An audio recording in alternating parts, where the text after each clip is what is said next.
And welcome back, Marinaro with you. It's 11:39 on TSN 690. All right, so there's a big basketball game coming up on the 13th of September at Place Bell in Laval, and Canada is going to face Brazil in a very, very important FIBA World Cup qualifier. Now, these World Cup qualifiers, in the end, when all is said and done, a total of 7 teams from Group E and Group F will qualify for the FIBA World Cup in China. And, of course, at that World Cup, the top 7 teams from the event gain automatic entry to the Tokyo Olympics in 2020. So this is big. It's very big. And it's a pleasure to be joined by the head coach of the team, who's also the head coach of Ryerson University. And he will coach this Canadian team, Roy Rana. Good morning. Good morning, guys. Thanks for taking the time. Very much appreciate it. Not a problem.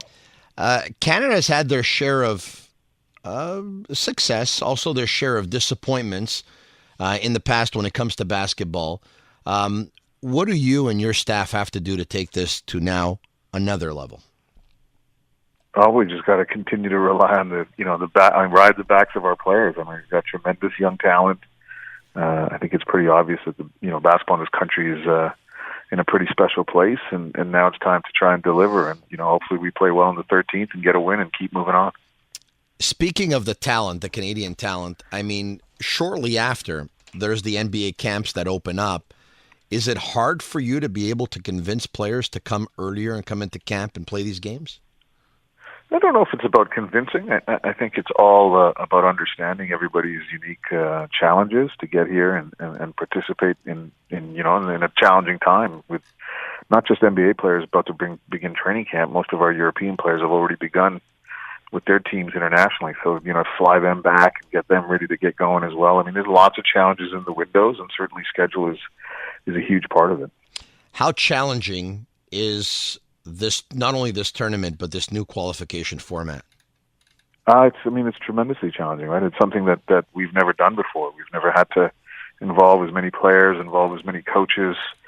The challenges of travel in such short periods of time. I mean, it's a totally new animal, and we're trying to figure it out as we go. And I think we've done a pretty good job in the first phase, going 5-1, and now the second phase provides its own unique challenges. I think the quality of competition will be a little higher than what we had in the first phase, and the challenges of travel will become much more acute as well. You early on in this conversation, you talked about leaning on the players that Canada has. Tristan Thompson, Kelly Olynyk, Corey Joseph, Ken Birch, Joel Anthony, just to name a few. R.J. Barrett looks like he's going to be the first player going in the draft, and going forward there will be other players, of course.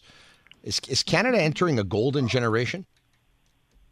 I don't know if it's a golden generation. I just think it's a new reality. I mean, we have a tremendous amount of talent. We have a lot of depth in our system, and hopefully we can continue to express that at the highest level, and hopefully that's in China next August.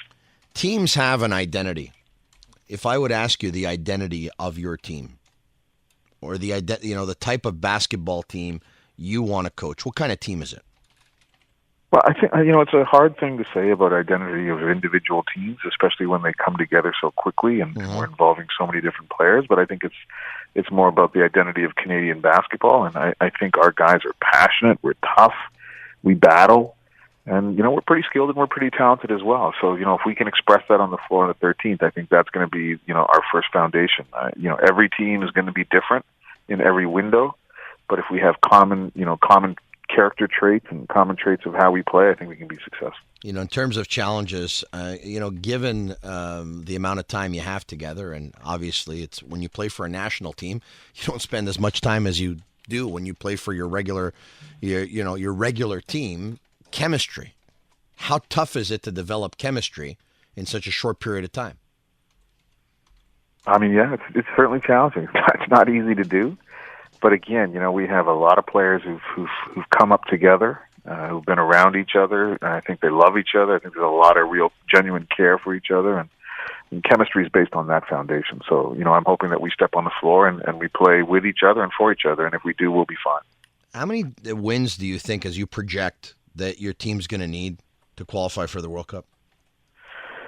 We're not really projecting, to be honest with you, right now. We're just looking at the next game. I'll get some scenarios that'll be passed to me as we go through this week that'll give us a better indication of what exactly, those kind of, win-loss scenarios can be. But personally, I'm avoiding even thinking about that. I'm just, I want our group thinking about Brazil on the 13th and Chile on the 17th, and we'll just take it step by step and allow it to become a reality when we qualify. All right. Okay. So I know you're looking at the now, and I'm jumping ahead a little bit. I'm going to just jump ahead one more time. All right. But if you do get to that next year's event, I mean, do you expect like just every single Canadian player available to be with you at that time so that we'd be able to use all our resources? I think expect is the wrong word. Expectation, doesn't take into account, the reality of people's lives. And I hope that everyone's healthy and everyone's not in a contract year, and everyone has is in the right place personally, that they can all come and represent, because I know they all want to. So that's my take on that whole scenario about player availability. When you in conversation with Roy Rana, who's the head coach of Ryerson University, is going to be coaching the Canadian basketball team, of course, who took over for Jay Triano. They face Brazil next Thursday, September 13th at Place Bell, in a very important FIBA World Cup qualifier. You said it's the reality of what it is right now. When I asked you whether or not it's a golden generation, you said it's a reality. So we're starting to see more and more good Canadian basketball players. Is it? Do you attribute that to the fact that it's more of a sport that young players participate in nowadays, or at the grassroots level, certain things have been done, or certain structures have been put in place to ensure more success? What do you attribute it to? Yeah, I think it's a combination of a lot of those things. Certainly, we have more players playing. I mean, the popularity of the sport is growing, but the level of coaching that our kids are getting at the grassroots level is exceptional. I would compare it to anything that we're getting globally. I think our coaches have done a tremendous job. I think we've done some things from a system perspective that has allowed us to, look at and develop talent at an earlier stage. I think those things have been tremendously impactful, but in the end, it's just a really passionate basketball community that's trying to be the best we can, and I think we're seeing that, illustrated with this group of players. Your Ryerson University team played against Duke during the Blue Devils tour. Is there anything that you picked up in that experience that will serve you going forward? Just how close we are. I mean, our kids battled. I mean, it was a 19-point game, but it wasn't really a 19-point game. It was a good game for anyone that was there that watched it, and I think it speaks a lot to the volume of players that are staying in Canada and making that choice to play Canadian university ball. We have a number of them here that are going to represent us, in our World Cup qualifying. So I think it's encouraging that all levels of the game in Canada are getting stronger. You talked to us about your team before and some of the individuals you have. What can you tell us about your opponent, Brazil, and how you're going to match up against them? There's high quality, tons of veteran experience with, guys like Anderson Varejao and Leandro Barbosa. They have a young point guard who's pretty talented, in Iago dos Santos, who played for me in the Hoop Summit. I mean, this is a very experienced veteran group who knows how to play, they know each other. It'll be no easy task for us.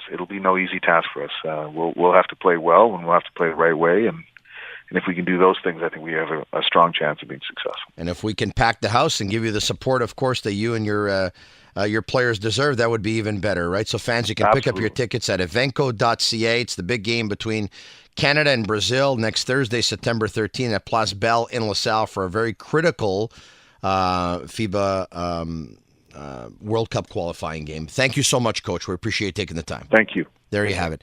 Head coach Roy Rana joins us right here on TSN 690.